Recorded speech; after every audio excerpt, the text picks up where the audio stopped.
Quede clarísimo. Estamos hablando de lo que va a acontecer, de lo que aconteció en realidad en los Estados Unidos el 2001. ¿Por qué nos vamos a concentrar en lo que Estados Unidos vive y tiene que vivir a consecuencia de la caída de las Torres Gemelas? Porque hay algo que no les he dicho en la anterior clase, que se me pasó y que es importante analizar. Uno, Estados Unidos es una hegemonía a nivel planetario. Esa hegemonía es económica, es comercial y es cultural. ¿Eso qué quiere decir? Que nos guste o no nos guste, estemos o no estemos de acuerdo, lo que pasa en Estados Unidos tiene una repercusión a nivel global. Todos, de una u otra manera, somos afectados porque la economía norteamericana vaya mal o vaya bien, a nosotros nos va a llegar eso. Porque la política norteamericana esté estable o esté inestable, a nosotros nos va a llegar eso. O porque la cultura norteamericana en realidad viva momentos de crecimiento y momentos de decrecimiento, entonces tarde o temprano eso nos llega. Eso pasa siempre en la historia de la humanidad, ha pasado siempre con las grandes hegemonías, con los grandes imperios. Y desde 1945, el imperio que controla el planeta, para bien o para mal, les guste o no, se llama Estados Unidos. Por lo tanto, lo que ha pasado en Estados Unidos ha repercutido de manera directa en todas partes del mundo. Una vez analizados los hechos, desentrañados los hechos, como lo hemos hecho en la anterior clase, estábamos viendo algunas de las consecuencias más notorias. Primero, muy rápidamente, para recordar solamente, una de las consecuencias de la caída de las Torres Gemelas es que los Estados Unidos empieza a vivir un sistema básicamente de exclusión. Una de las características actuales de la sociedad norteamericana. El tipo promedio norteamericano, la clase media norteamericana, en esencia es una clase excluyente. Es una clase que sospecha de poblaciones que están, si quieren ustedes, consideradas sospechosas. Al principio esto va a afectar a los musulmanes. Pero con el tiempo, chicos, ya para el 2023, con el tiempo, esta exclusión va a afectar a todas las poblaciones migrantes. Ahorita, en el mundo entero, una de las poblaciones más vulnerables en todas partes del mundo son los migrantes. ¿Eso qué quiere decir? Que como hay migrantes de todas partes del mundo, sobre todo en Europa y en Estados Unidos, toditos estamos viviendo las consecuencias de ese sistema de exclusión. Los bolivianos en Europa no viven la vida loca, no viven en un mundo de fantasía, viven bajo un sistema de exclusión brutal. Los sirios en Europa viven bajo un sistema de exclusión brutal. Los africanos en Europa, simplemente tienen que fijarse en Francia, viven bajo un sistema de exclusión total.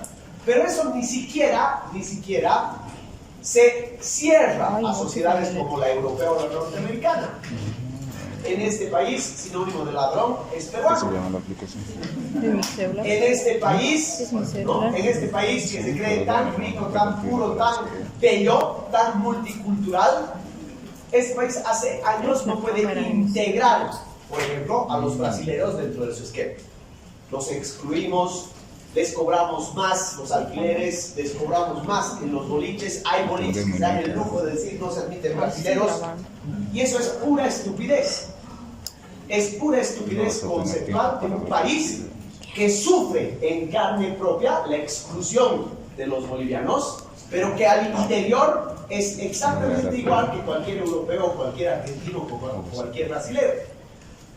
Esto, chicos, ha sido siempre así, me van a decir, sí, pero nunca, jamás en la historia se ha visto y se ha evidenciado de una manera tan generalizada como ahora. En gran medida, la caída de las Torres Gemelas ha hecho que esta exclusión, estos procesos de exclusión, ya no puedes entrar. En gran medida esos procesos de exclusión han sido cada vez más evidentes en todas las sociedades y los países del mundo.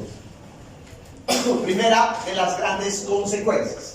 Segundo, ya en términos geopolíticos, los Estados Unidos ha hecho que su política exterior sea una política más agresiva, sobre todo y fundamentalmente contra los países del Medio Oriente. Ya les he explicado que después de la caída de las Torres Gemelas viene una segunda guerra del Golfo, y después de la caída de las Torres viene una guerra contra Afganistán, y después hoy día todavía hay cierto nivel de invasión a Siria. O sea que la presencia norteamericana en el Medio Oriente, pese a que Obama ya retiró las tropas, sigue teniendo una consistencia y una presencia fuerte. Entonces, ¿qué ocurre con eso? Si los Estados Unidos siguen insistiendo en tener presencia militar en esos países, la tensión cada vez va a ser peor. Eso está generando, sobre todo en el gobierno de Trump, se volvió a eso, a que haya mayor tensión entre Oriente y Occidente. Esa tensión, eso es lo que a mí me hace poner la carne de gallina, es más peligrosa aún cuando no solamente es una tensión política, sino sobre todo religiosa. Si algo le tengo pavor en el mundo, si algo me da escalofríos, es cuando hay tensiones religiosas, porque eso necesariamente termina en masacres brutales, porque la gente se vuelve irracional. La religión de por sí es una de las causas que históricamente más han frecuentado el terreno de lo irracional. Pero eso vamos a analizar en otro punto un poco más adelante en la materia. Lo que estábamos viendo son las consecuencias en el plano de nuestra vida cotidiana, que tiene que ver mucho con las políticas que forman parte ahorita de esa nación llamada Estados Unidos. Los Estados Unidos han nacido como una de las democracias más fuertes de la historia de la humanidad. La Constitución política norteamericana es un ejemplo a nivel mundial de cómo un país y una sociedad garantiza los derechos. Y sin embargo, con la caída de las Torres Gemelas, ese país, Norteamérica, se ha convertido en uno de los países que más ha retrocedido en términos de derechos. Uno, Estados Unidos le ha otorgado a los militares un poder inusitado en la historia de los países. Nunca nadie, ni siquiera en los regímenes más duros, por ejemplo, ni en el nazismo, un gobierno le había entregado tanto poder a las Fuerzas Armadas. Nunca, jamás. Como les decía en la anterior clase, hoy las Fuerzas Armadas simplemente pueden inventarse un caso de terrorismo y eso les basta para tomar constitucionalmente el poder norteamericano. Presidente de Norteamérica, el presidente actual de los Estados Unidos, ¿no? Ya no es ese ser todopoderoso que lo era antes. Ahora es más importante, más poderoso, más peligroso el comandante en jefe de las Fuerzas Armadas. Tiene mucho más influencia y mucho más poder que un presidente. ¿Por qué? Porque sencilla y llanamente se ha constitucionalizado el golpe de Estado. Se ha hecho constitucional en los Estados Unidos que los militares puedan intervenir un gobierno. ¿A título de qué? De terrorismo. Si bien eso a la mayoría de los países no les ha llegado, por ejemplo a nosotros no nos ha llegado a tal punto, a los europeos no les ha llegado a tal punto, sí nos ha llegado otra consecuencia, y es que los gobiernos ahora destinan cantidades gigantescas, proporciones irresponsables de dinero y de presupuesto a las Fuerzas Armadas. Como en la Segunda Guerra Mundial, los países del mundo ahora de manera constante, ¿no?, están otorgando cantidades que son absurdas de dinero a las Fuerzas Armadas. Ya les he contado lo que pasa en este país sin ir más lejos. como que los militares tengan el doble, el triple y hasta el cuatriple de presupuesto que lo que tiene salud o lo que tiene educación. Y ni hablar de cultura, por ejemplo. Entonces, eso es desproporcionado. Y todo eso se justifica con una sola idea. Hay que cuidar el país, hay que ir contra el terrorismo. Hay que desplegar todos los esfuerzos posibles para protegernos del enemigo. Si analizamos esto con calma, es realmente absurdo que los gringos hayan aceptado eso, porque significa que tú estás renunciando a tus derechos fundamentales. Por ejemplo, sin tomar el tema de la cultura, que como ustedes saben a mí es un tema que me preocupa, pero solamente tomando el tema de salud y educación, el norteamericano está diciendo, ok, renuncio a la salud y educación con tal de sentirme seguro para que las Fuerzas Armadas puedan proteger. Esa es la idea. Y eso, chicos, es un retroceso único, porque se supone que el mundo a partir del siglo XX ha empezado a valorar los derechos humanos y ha empezado a valorar fundamentalmente el papel que tiene que jugar el Estado en la salud, en la educación, en el medio ambiente. Todos esos temas para el Estado son temas secundarios. Y si no, explíquenme cómo este país puede tener un satélite en órbita. ¿Para qué carajos le sirve el satélite? El Tupac Katari, ¿les ha mejorado su conexión a internet? ¿Ha servido ese satélite para los servicios de salud durante la pandemia? ¿Les ha servido en la educación? ¿Ha hecho más veloz su navegación para que ustedes puedan bajarse textos? No. ¿Cuál es la función de ese satélite? Es pura inteligencia militar. Es nada más y nada menos que un síntoma de un mundo que está privilegiando la asistencia militar, que está privilegiando el rol de las Fuerzas Armadas en una nación. Lo peor es que a la mayoría les vale mal. Lo peor es que nadie dice nada. Lo peor es que la gente encima se siente más segura. Segundo, en temas judiciales, que aquí está una de las más terribles consecuencias. En los Estados Unidos, por solo sospecha, te pueden arrestar por terrorismo y ponerte en cana sin juicio previo.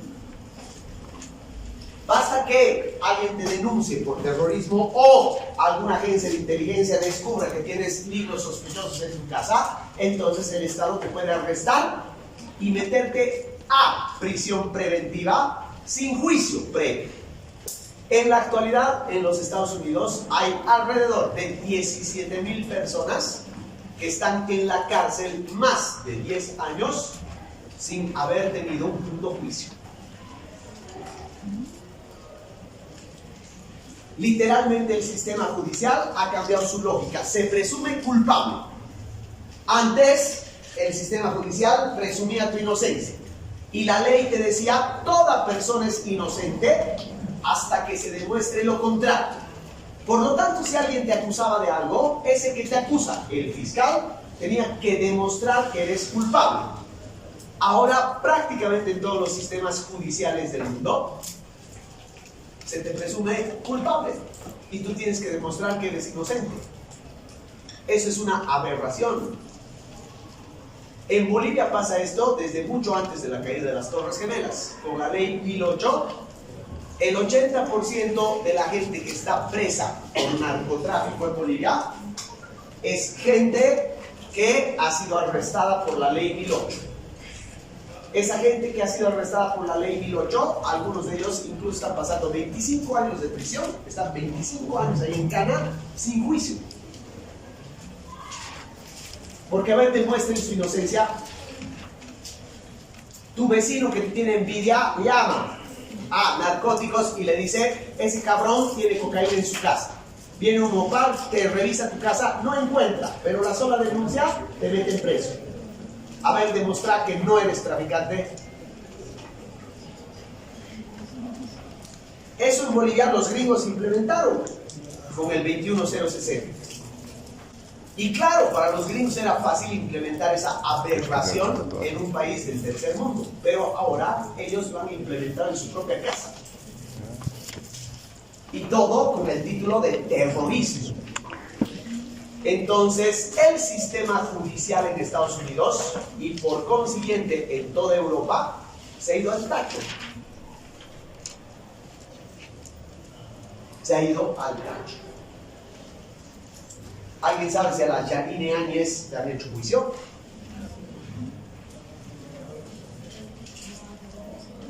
¿Al Camacho le han hecho juicio?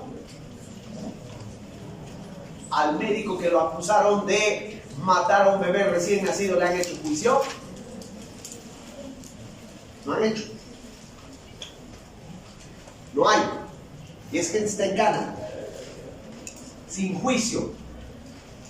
Y todo porque un sistema judicial agarra y te dice, de repente, de la noche a la mañana, para proteger a los ciudadanos, se presume tu culpabilidad.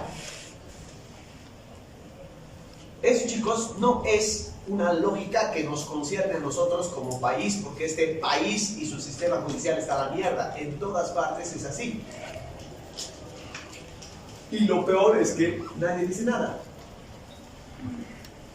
Es más, somos tan giles que hemos aceptado que en este país la Constitución diga que el ciudadano es capaz de elegir jueces. ¿Con qué criterio nosotros vamos a elegir jueces? ¿Con qué criterio? Entonces, ¿qué ocurre? Esos jueces se presentan en elecciones apadrinados por un partido. El juez va a responder a los criterios de un partido, el que gana.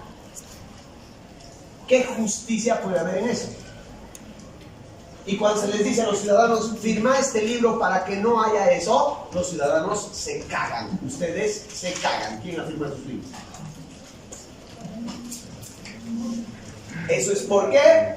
Porque ustedes, que son producto del 2001, sencilla y llanamente, chicos, ya no tienen esa conciencia que teníamos nosotros cuando vivíamos en otra sociedad. Para ustedes esto es normal, lo cual no es culpa de ustedes, ciertamente, por supuesto, pero no pueden estar ignorando esta situación toda su vida, porque puede que les parezca normal, pero es una aberración sin precedentes en la historia de la humanidad.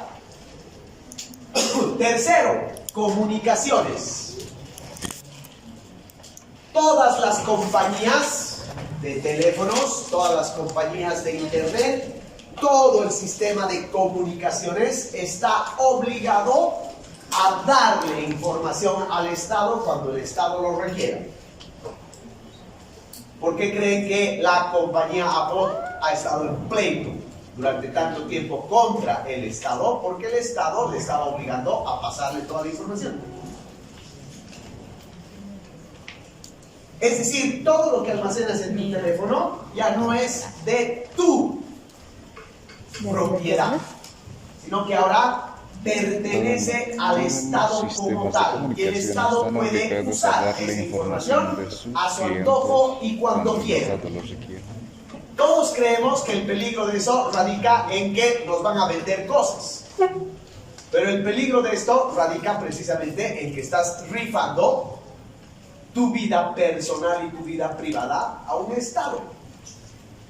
Al aceptar los términos que te imponen cualquier plataforma, estás aceptando, porque eso no leemos, pero estás aceptando que el que posee el derecho de uso de esos tus datos es el Estado.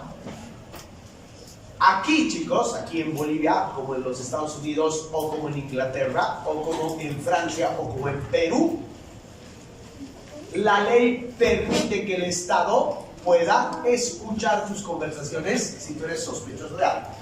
En el caso de Bolivia y Perú, por ejemplo, sospechoso de narcotráfico, entonces la ley permite que el Estado utilice tus conversaciones, utilice tus comunicaciones.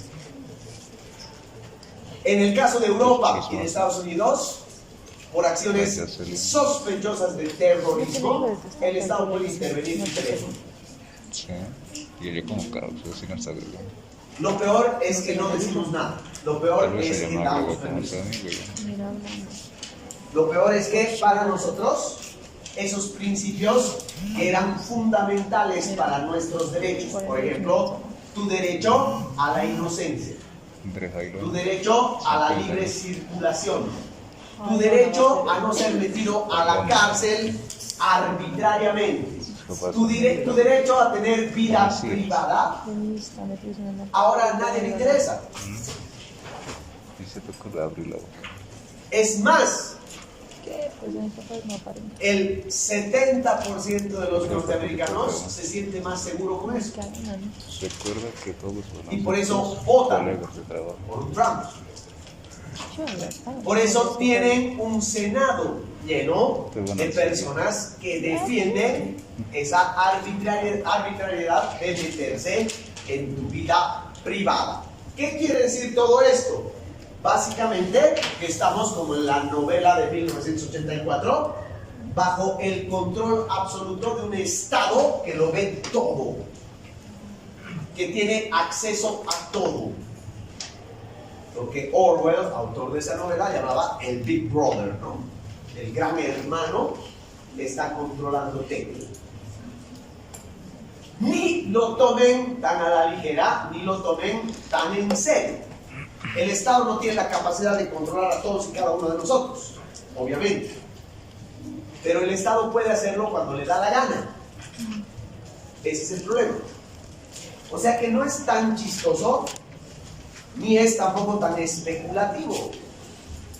No estamos viviendo la hecatombe en que todos estamos siendo controlados y el Estado ve absolutamente todo. Obviamente que no. Pero basta una sospecha. Basta algo que te delate y estás bajo sospecha. Prueba. Si entran ustedes a la biblioteca de el Congreso norteamericano, que es la biblioteca más grande del planeta, que tiene el almacenamiento de textos más grande del planeta, y que además es de uso libre, salvo algunos textos muy curiosos que tienes que pagar, pero te envían una fotocopia, te envían un PDF, o dependiendo del caso te pueden enviar hasta el texto en facsímil.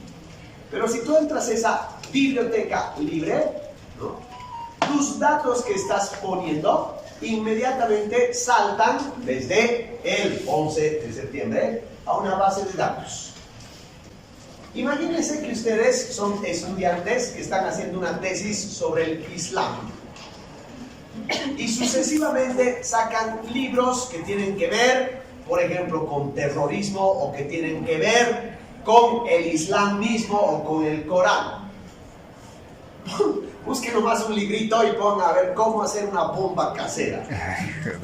Inmediatamente los datos van a saltar a una página, subpágina que está administrada directamente por la CIA. Y por lo tanto, tu nombre ya está en la CIA. O sea que si hay un atentado terrorista aquí y alguien pone una bomba en el centro de estudiantes, la CIA va a saltar y va a buscar a esa persona que está en su red.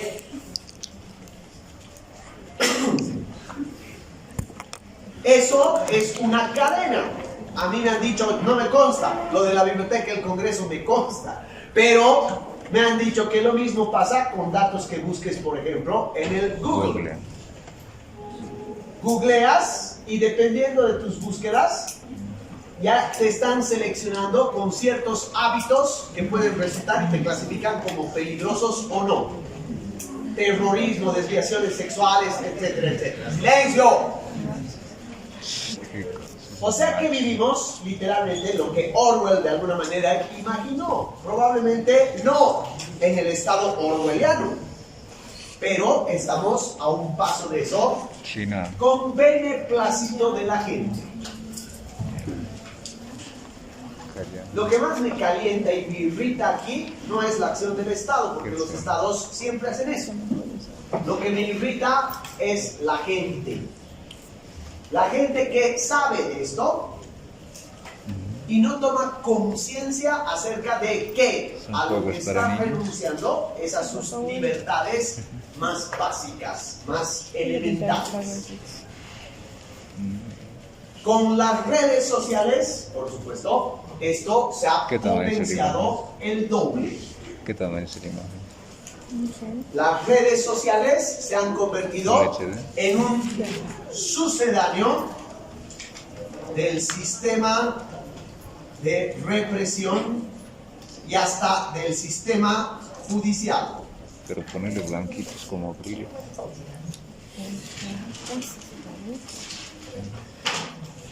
Los movimientos supuestamente libertarios, los movimientos supuestamente de vanguardia, están utilizando las redes para hacer cacerías de brujas. Sí.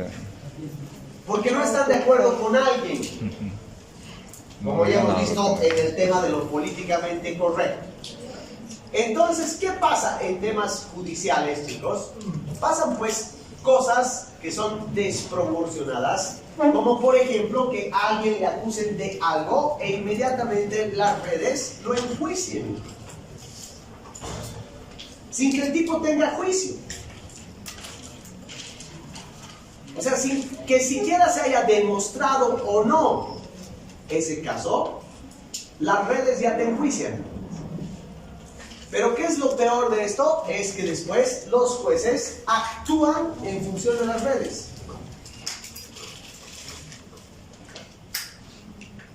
No quiero dar casos para no herir susceptibilidades. Pero básicamente lo que está ocurriendo es que hay una mutua dependencia entre redes sociales y sistema judicial.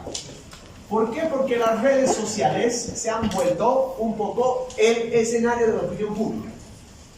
Entonces, los jueces ahorita, en todas partes del mundo está pasando esto. Los jueces ahorita están tomando decisiones para caer bien o quedar bien ante las redes sociales. Las pruebas ya no son contundentes.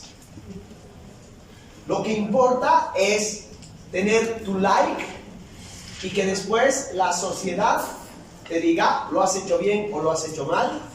Y el problema de esto es que hay cientos de personas inocentes que han sido juzgadas primero en las redes y ahora están pagando condenas o no. Hay gente incluso que ha salido libre, ha demostrado su inocencia, pero no importa. Las redes ya lo han matado y el tipo va a permanecer muerto, aunque haya demostrado su inocencia. Esto, chicos, es señal, es síntoma de una época en descomposición. Es síntoma de una sociedad que está descomponiéndose de a poco en virtud de esta renuncia a tus libertades. Renuncia a tus derechos elementales. Y básicamente, quienes son los principales o las principales víctimas de este sistema de exclusión son las amenazas externas, o sea, los pueblos migrantes, las comunidades migrantes.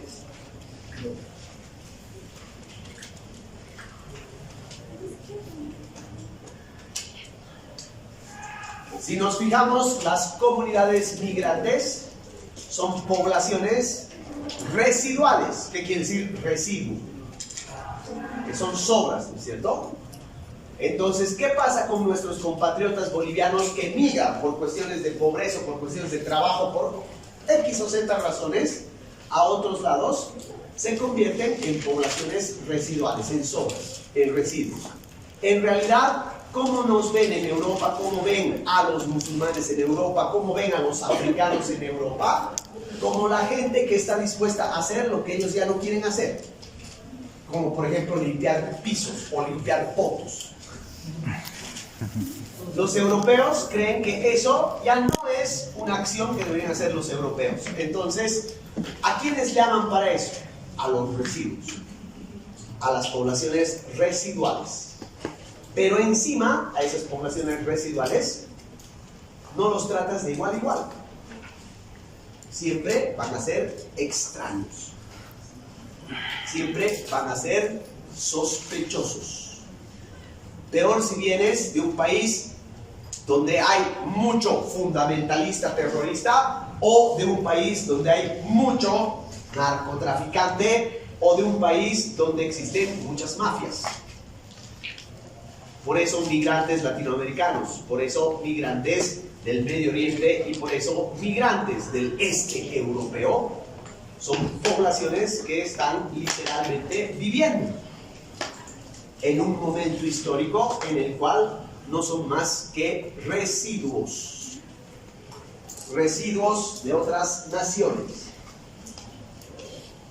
Todo esto va a derivar en lo que ya a mediados de los 2000 anunciaba Zygmunt Bauman.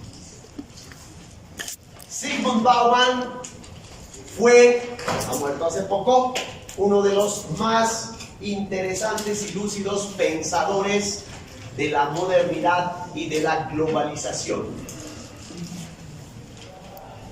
Nacido en Polonia, Zygmunt Bauman estudió y murió como docente de las principales universidades alemanas. Es uno de los teóricos más citados en la actualidad y, como les dije hace un momento, uno de los más lúcidos también y uno de los más interesantes. Zygmunt Bauman, entre otras cosas, ha creado un concepto, ha acuñado un concepto, el concepto de la liquidez, de lo líquido. Y de hecho, una de sus obras más importantes titula La modernidad líquida, que la pueden encontrar en PDF.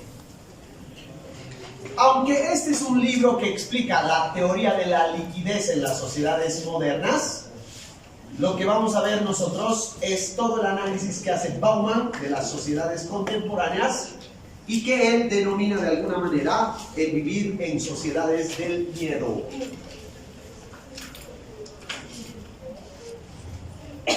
Pero para entender el conceptito de sociedades del miedo, primero entenderemos el concepto sobre el que se fundamenta todo el pensamiento de Bauman, la modernidad líquida. ¿Qué ideas nos puede traer lo líquido? ¿Qué implica lo líquido? Implica básicamente estos tres conceptos. Todo lo líquido es impreciso, no tiene forma, está indefinido. Todo lo líquido es constantemente algo que deja de por sí tener existencia. Como ya lo planteaba el gran filósofo Heráclito, de quien se presta Bauman el concepto, ¿no? Heráclito decía, las aguas, el río, son el tiempo y son la vida, porque el tiempo y la vida son deformes, o sea, no tienen formas, no están del todo definidas. Y si no están definidas, entonces todo lo líquido está constantemente cambiando. Heráclito decía, te ves al río y tu imagen al segundo ya no es la misma, porque son otras las aguas que te reflejan. Entonces, lo líquido es cambiante. Y por último, lo líquido implica la inestabilidad. Nadie puede caminar sobre el agua porque es inestable, te hundes.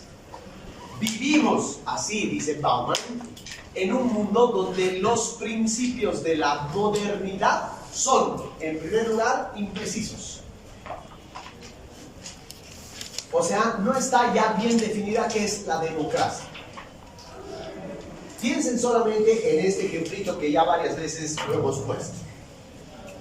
Para nosotros como generación, el concepto de democracia estaba absolutamente bien definido. Sabías lo que significaba democracia. Y entre las cosas que significaba la democracia estaba el cumplimiento de la Constitución. En cuanto un gobierno se salía de la Constitución, dejaba de ser democrático.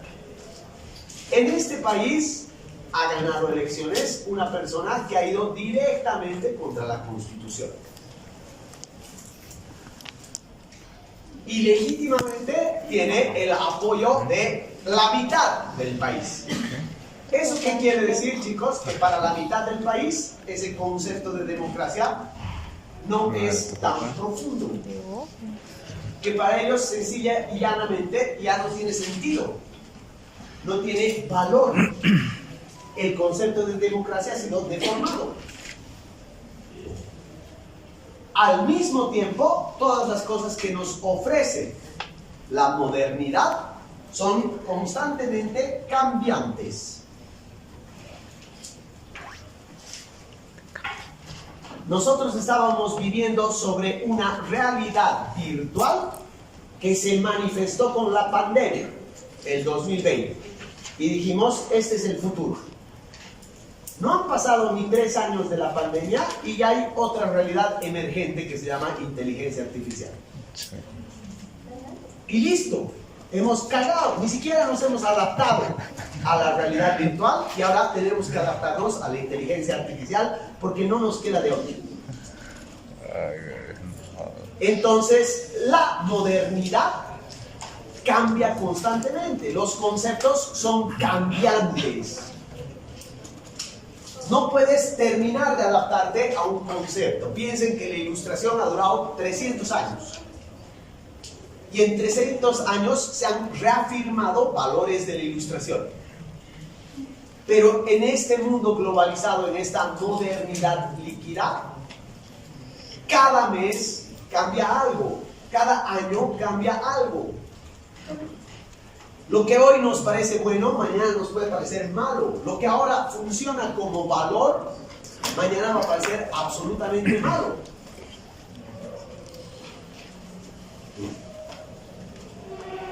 Entonces, básicamente, vivir en una modernidad líquida significa vivir en un mundo cambiante. Silencio. Y por tanto, como vivimos en un mundo cambiante, como vivimos en una realidad que no tiene y que no está bien definida, entonces, lógicamente, la gente se siente insegura. Vamos a esperar que termine ese campo. Entonces, en esa realidad, en esa modernidad líquida, lo que hacen las sociedades es básicamente tratar de sobrevivir en un mundo que pisas y parece que te hundes. Tratar de sobrevivir en un mundo al que no sabes dónde vas a llegar porque te puede cambiar al instante cualquier cosa.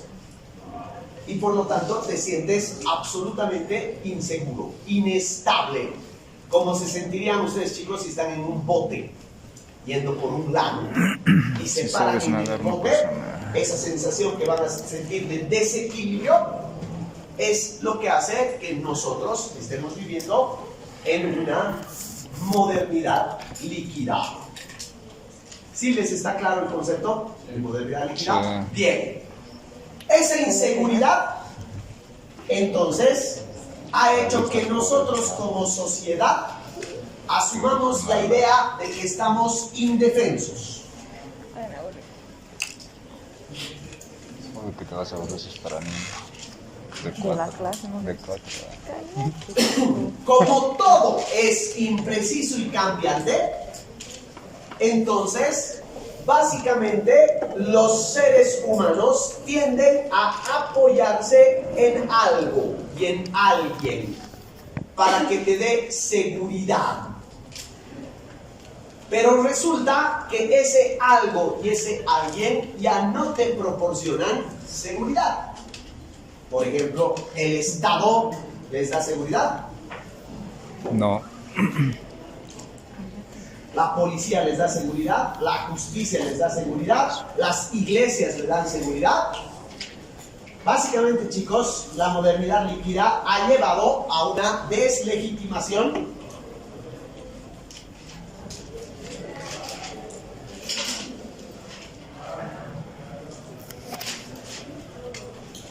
de las instituciones. Y con las redes sociales se han deslegitimado incluso los medios de comunicación que antes tenían un nivel de credibilidad elevadísimo por encima de la iglesia y por encima de las instituciones del Estado. Pero ahora con las redes, los medios de comunicación también han perdido su legitimidad. Entonces, como no tienes instituciones que te hagan sentir seguro, básicamente la idea generalizada de las personas es que vivimos en un mundo inseguro. Es lógico, inseguro como leitmotiv, que está anotado aquí, quiere decir que la idea generalizada es que vivimos en sociedades inseguras. Es lógico, porque vivimos en sociedades donde ya no tenemos seguridad económica. Beck nos ha explicado eso. La brasileñización del trabajo es básicamente el resultado de una sociedad que te ha dicho ya la economía está a tal punto caótica que nadie tiene seguridad económica. A no ser que seas un privilegiado y que trabajes para el Estado, digamos. Pero la mayoría de la gente no tiene ese privilegio. Por lo tanto, hay inseguridad económica, hay inseguridad del trabajo. Al haber esa inseguridad, obviamente el sistema macroeconómico también nos es inseguro. Nosotros hemos vivido, como bolivianos, en una burbuja de cristal durante 14 años. Claro, con un Estado financiado por la venta del gas, es fácil mantener una estabilidad. Es muy fácil. Pero si el precio del gas cae, ese Estado financiador ya no tiene de dónde sacar recursos. Entonces, ¿qué ocurre? Ahorita no hay dólares en los bancos. Ahorita no puedes enviar dólares a la gente que vive fuera y que es tu familiar. Ahorita hay una limitada cantidad de plata que puedes sacar de tus cuentas, de tus propias cuentas. Y ahorita mismo, el día de ayer, el Estado ha aprobado una ley en diputados que dice que el Estado puede vender las reservas de oro que tenemos. Lo que en líneas generales significa que nos estamos yendo a la mierda. Y que en líneas generales está poniendo a este país patas arriba porque estamos viviendo en un momento de completa inseguridad. No sabemos qué va a pasar. Todavía no hay caos. Pero el rato en que ya no solo te prohíban sacar dólares, sino te prohíban sacar tus bolivianos, o el rato en que el Estado diga y decrete, bueno, lo siento bolivianos, no queda otra que subir el precio de la gasolina, ahí vamos a ver qué va a pasar. Entonces vivimos en sociedades donde la tensión económica y la inseguridad laboral marcan el orden del día de nuestras actividades. Por tanto, vivimos además en una inestabilidad. En una inestabilidad que significa dinero, ahorros,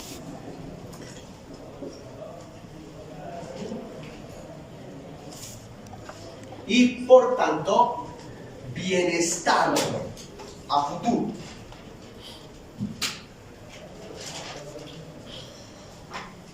En Bolivia, desde hace algunos añitos ya no existe la seguridad de tu jubilación. Personas que han trabajado 50 años de servicio en una institución se están jubilando con 3.000 bolivianos. Al principio esto ha causado espanto, pero poco a poco la gente está asumiendo la conducta de decir, puta ya, ni modo, así queda. No queda de otra. Por lo tanto, esa inestabilidad forma parte ya de tu aceptación generalizada, forma parte de tu vida cotidiana. Y por último, tema que hemos analizado con Muniz Sodré, además existe la idea de que vivimos en un mundo donde existen amenazas físicas, amenazas que van atravesando el territorio de lo físico. Por ejemplo, amenazas de guerra. Por ejemplo, amenazas de asaltos. Por ejemplo, amenazas de criminalidad. Amenazas de tráfico de drogas, de tráfico de armas y de tráfico de personas. Pero también a estas amenazas hay que sumar otras amenazas, como por ejemplo las amenazas ambientales. Hay que sumar las amenazas que tienen que ver con los desastres naturales. Hay que ver las amenazas que tienen que ver con la sequía, con la hambruna. Entonces, literalmente, la gente está normalizando la idea de que vivimos en un mundo completamente inseguro.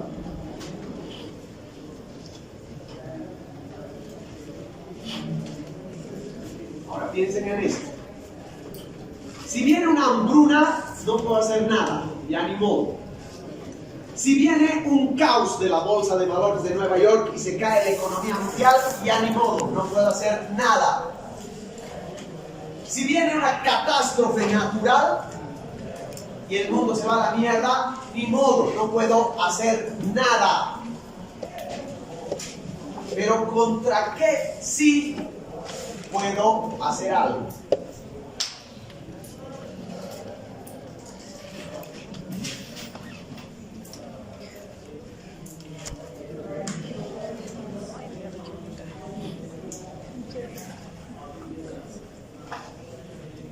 Puedo hacer algo contra el criminal. Puedo hacer algo contra el bandolero. Puedo hacer algo contra el maleante de la esquina. Puedo hacer algo contra los pandilleros que me amenazan. Entonces todos los esfuerzos de la gente se están concentrando en tratar de protegerse de lo que realmente creen que puede protegerse. Y así, aunque vivimos en un mundo que es inseguro en todos los sentidos, este problemita de la violencia física, de las amenazas criminales, de las amenazas terroristas, es el problema que más preocupa a esa gente que vive en estado de ansiedad. Vivir en una modernidad líquida implica vivir básicamente en un estado de constante ansiedad. La ansiedad de las gentes es la característica de esta modernidad líquida.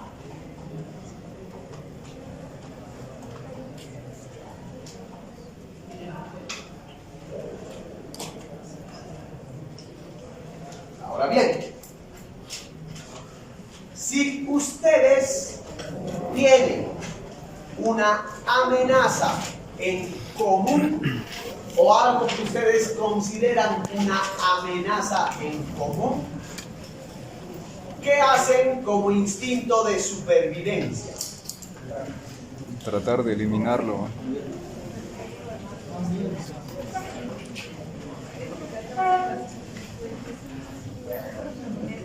¿Qué harían, chicos, si tú y tú tienen una amenaza en común?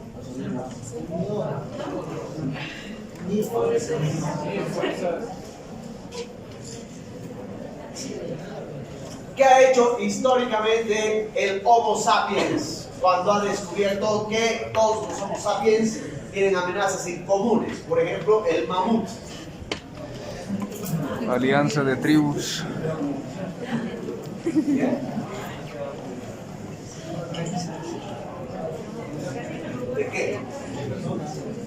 Básicamente, el instinto humano es crear sistemas defensivos a partir de la creación de comunidades. Esta es la palabra clave. Hay otro libro de Zygmunt Bauman que se llama Comunidad, un ensayito de 240 páginas, sumamente ilustrativo, que está también en el internet. Les recomiendo ese libro, que es una joya. Las comunidades modernas que se están creando en la actualidad, dice Bauman, son muy distintas a las comunidades que el ser humano siempre ha creado. ¿Qué es una comunidad en términos tradicionales? Una comunidad, como eran antes, las comunidades tradicionales eran grupos de personas reunidas ante determinados objetivos comunes.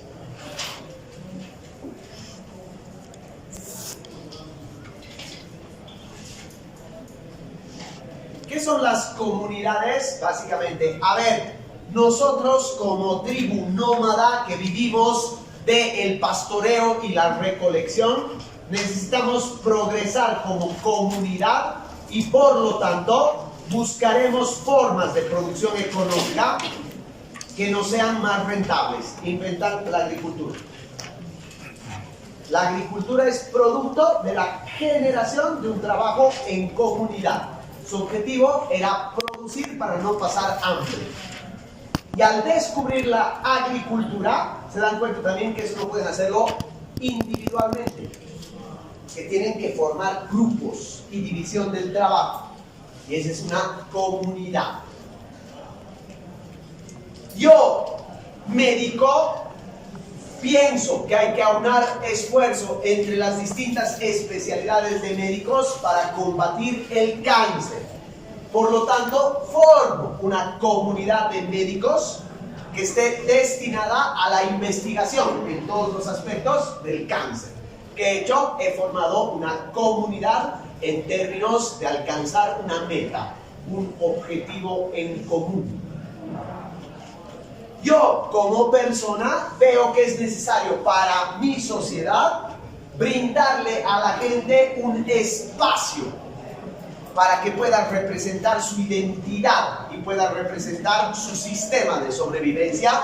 Entonces, invento el deporte. Y el deporte forma comunidades de gente que busca objetivos comunes. Bourdieu tiene otro nombre para el concepto de comunidad. ¿Cuál era?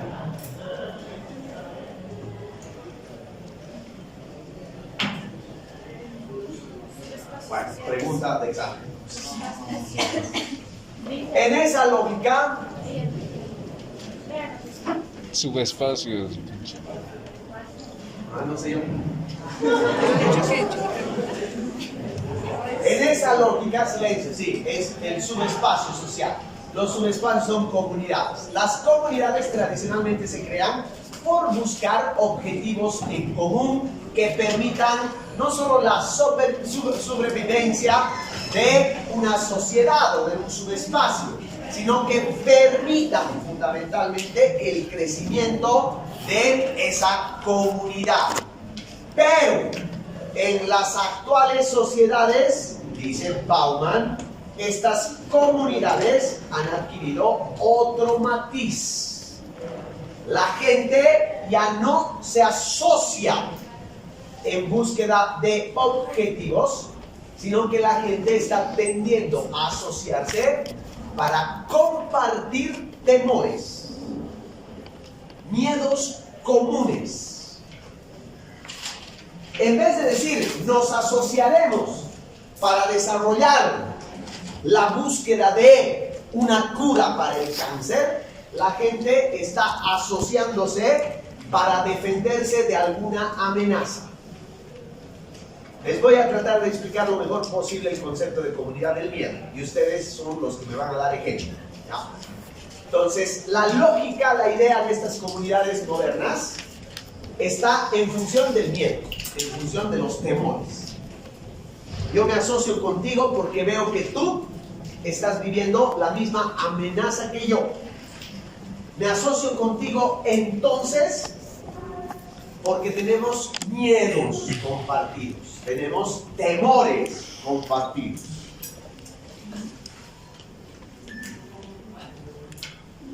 La idea fundamental es que esos temores están asociados a la idea de lo distinto.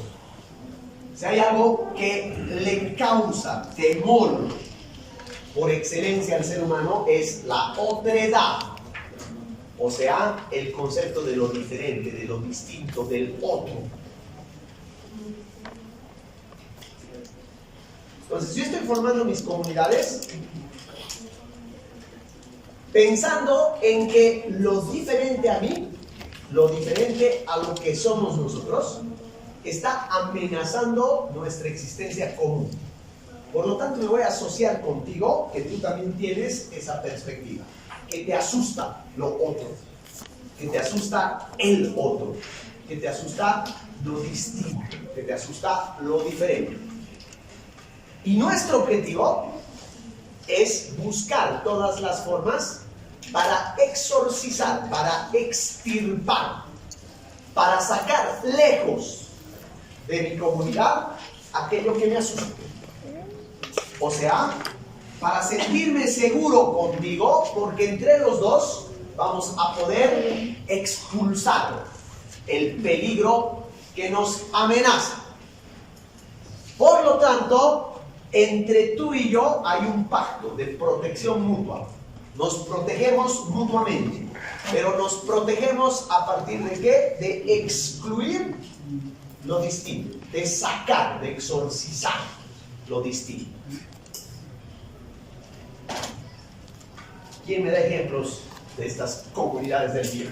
Adelante. Alice podría indicar que es la OTAN por miedo a perder su hegemonía mundial. La OTAN, hermano querido, es una Sí, pero mira, por miedo a que Rusia y China... Pensá en comunidades. Una cosita con respecto a lo que dice Marcos. No estamos hablando de instituciones. Estamos hablando de comunidades de gente común y corriente. Dime.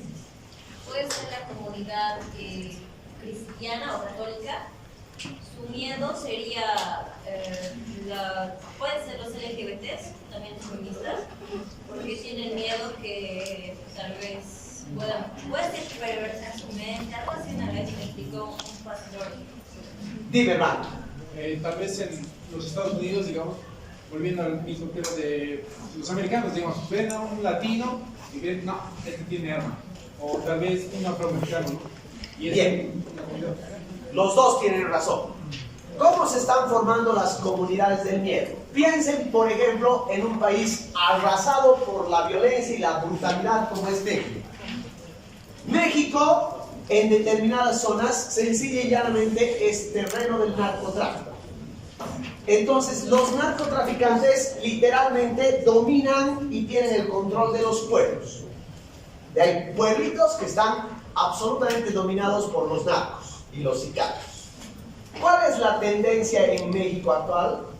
La gente está emputada de la policía, está emputada de la ineficiencia del gobierno y está emputada de los narcos. Entonces, ¿qué está haciendo? Crear sus sistemas que ellos llaman autodefensas.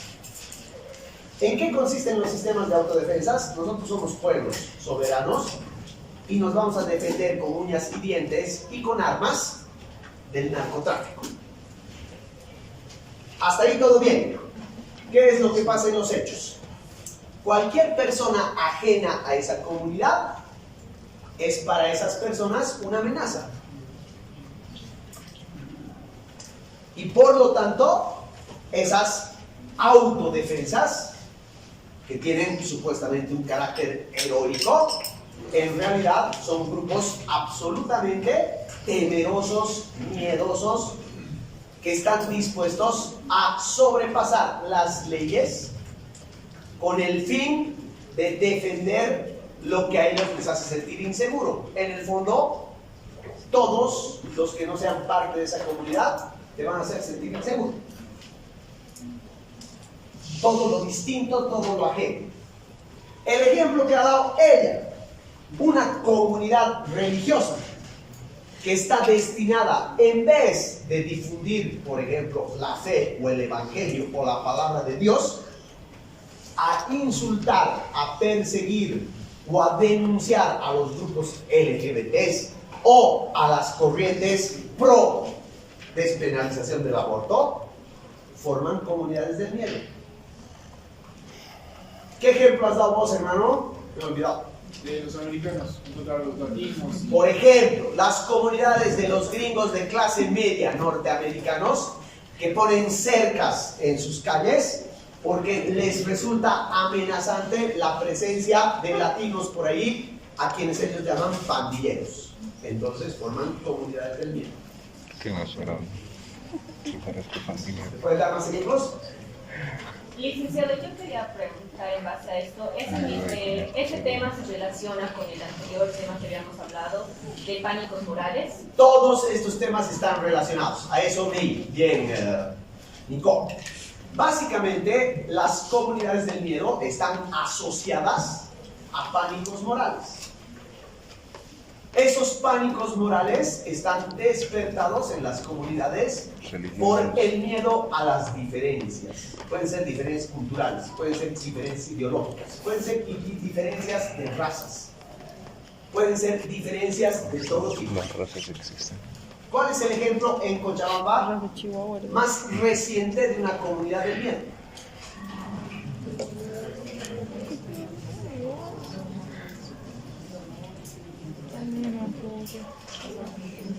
Oiga, ¿qué estás haciendo acá? Sí. Un poquito más fuerte, Huawei. Como un ejemplo también podría ser las personas que viven en el trópico, ya que estas van en contra incluso de la misma policía. Exactamente eso. Las comunidades, no solamente en el trópico pasa eso, en distintas comunidades. Hay comunidades, sobre todo en el altiplano, donde no puedes entrar, como el trópico. Sí. No entra la policía, no hay ley, la ley se establece aquí a partir de nuestras leyes. Entonces, directamente no puedes entrar. Pero en las ciudades también hay esas comunidades. La Resistencia Juvenil Ochala es una comunidad del miedo. Es una comunidad del miedo. Su única función era ir a defender, según ellos, la invasión de lo diferente, de lo extraño, de lo masista.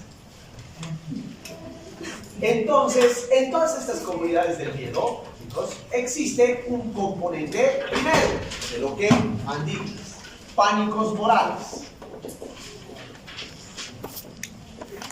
Pero también existen componentes que tienen que ver con el racismo, de uno y otro lado.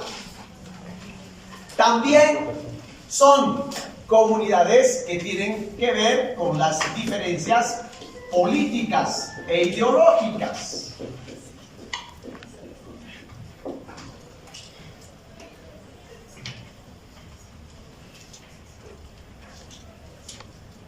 Y en muchos casos, estas comunidades del miedo tienen que ver también con los miedos o con los pánicos hacia sencilla y llanamente lo distinto.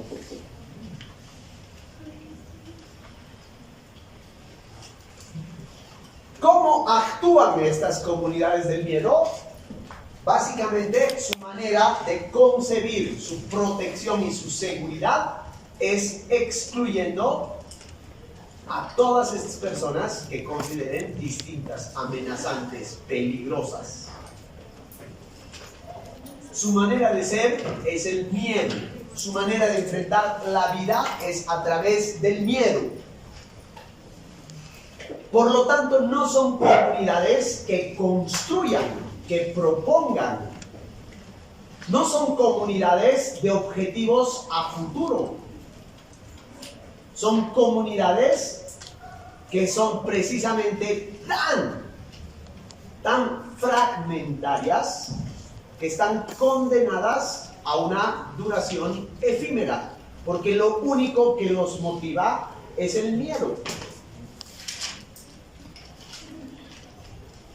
Pero resulta ser que estas comunidades del miedo, chicos, y esto quiero que lo entiendan bien, no tienen color, no tienen posición económica, no tienen extracción social. Estas comunidades se están generando en todas partes del mundo, en todos los sectores sociales, en todos los esquemas de la sociedad.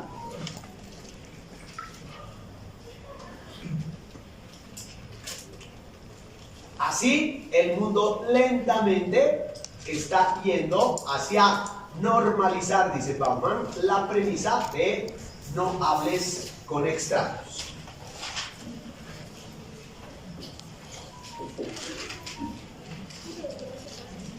Antes, esta frase, no hables con extraños, era una frase que un papá preocupado le decía a su hijito chiquitito para que de alguna manera el chico aprenda a protegerse de una amenaza. Entonces a un niño le decías, hijito, te voy a dejar aquí en el colegio, me vas a esperar hasta que yo llegue. Mientras tanto, mientras yo no llegue, no hables con extraños.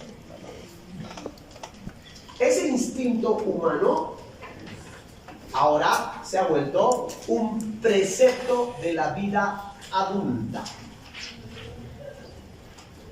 En estos momentos, nosotros adultos asumimos este precepto como algo que es absolutamente nuestro concepto de vida. Así, estamos viviendo en un planeta, estamos viviendo en un mundo globalizado que sencilla y llanamente le tiene miedo a hablar con extraños. Y si no me creen, a ver, chicas, suban un trufi que les hable un extraño. Depende, man, depende. A ver, que un ñato que ustedes no conocen te pida fuego en la calle. A ver, que una persona que no conozcas te busque conversación de la nada. Es extraño. Silencio, veo que ya terminamos. Lo que va a pasar es que si ustedes se enfrentan a esa situación, lo primero que les viene a la cabeza no es qué cosa rara, qué cosa extraña. Lo primero que les viene a la cabeza es esto es una amenaza. Como las ucranianas. Vale decir, chicos, que hemos entrado a vivir en un mundo literalmente idéntico al que ha debido ser el mundo en la época de las cavernas. Cuando un cavernícola se enfrentaba a otro cavernícola que no era de su comunidad, entonces se agarraban a escupitazos o se agarraban a palazos o se escapaban mutuamente los pelotudos. Eres la niña piraña. Porque obviamente todo el mundo rondante era una Ahora va amenaza. a ser mi daño. Todo lo ajeno era una amenaza. En términos de confraternización, en términos de relaciones sociales, Tienes para Dios. en términos de relaciones amorosas, hemos retrocedido al menos 2000 años. Y Sublime. por eso es que a partir de este concepto, Bauman formula otro, el concepto de amor líquido. Pero eso vamos a ver en la próxima clase. Lice, todavía.